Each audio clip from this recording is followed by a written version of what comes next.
toi qui m'a été envoyé. Alors c'est bien que mon projet soit précis, je me décourage encore lorsque je découvre quelqu'un qui a eu la même idée que moi. Oh, la même idée que toi. Tu sais quoi? J'avais exactement ce sentiment-là au début, tu vois. Et je suis sûre que toi qui me regardes, tu connais aussi ce sentiment. Tu veux être différente. En fait, tu te dis, en quoi est-ce que je me distingue? Tu sais, cette fameuse question qu'on te dit toujours là quand tu commences...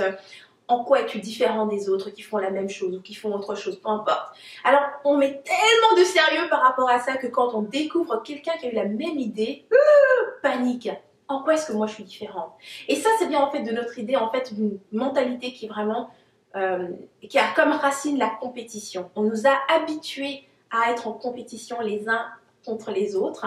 Et attention, quand je te dis ça, c'est pas mauvais la compétition, mais il faut rajouter quelque chose à ça pour que ce soit sain, pour que tu te sentes bien là-dedans. Et c'est ça que je vais te partager aujourd'hui. Je vais te partager 3 étapes qui vont t'aider à te sentir à l'aise et même plus, à célébrer quand une autre personne a eu la même idée que toi.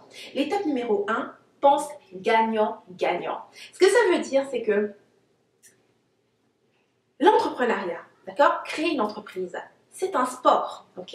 Nous sommes là les uns contre les autres. Et le but d'un sport, d'un jeu, donc si tu vas faire un match de tennis, c'est de gagner, d'accord? Tout simplement, c'est de jouer, mais si tu ne penses pas à gagner, c'est-à-dire le jeu pourrait être assez ennuyeux. Ce qui est motivant et inspirant, c'est la personne qui joue à fond pour gagner, ok?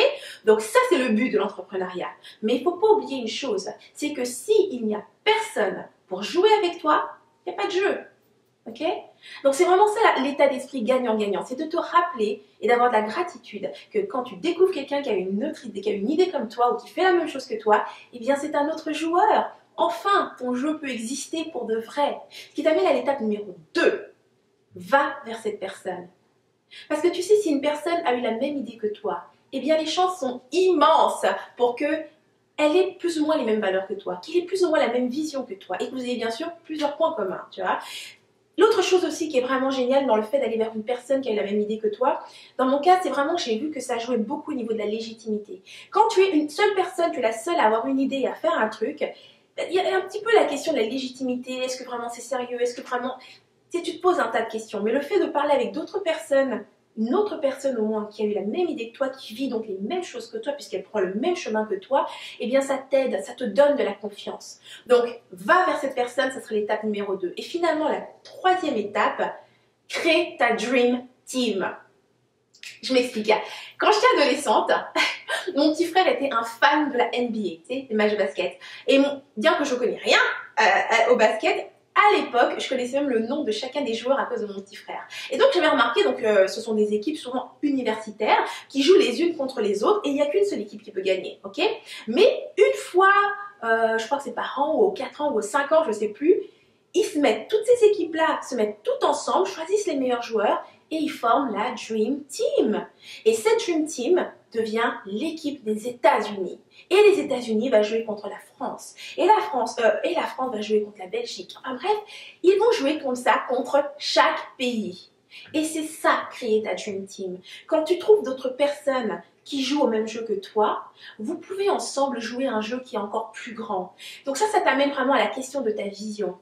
Derrière ton service, derrière le produit que tu crées, c'est quoi que tu essaies d'avoir comme impact? C'est quoi que tu essaies de changer dans ton domaine? C'est quoi que tu essaies d'amener dans la société? C'est quoi cette vision? C'est quoi ce truc que tu aimerais voir à l'extérieur et qui par ton travail tu espères le voir? C'est ça, créer ta Dream Team. Tu vas rassembler, tu vas rencontrer toutes ces personnes qui ont cette même idée, qui ont cette même vision. Et ensemble, parce que avoir un impact, ça se fait à plusieurs. Tu dois rassembler des gens.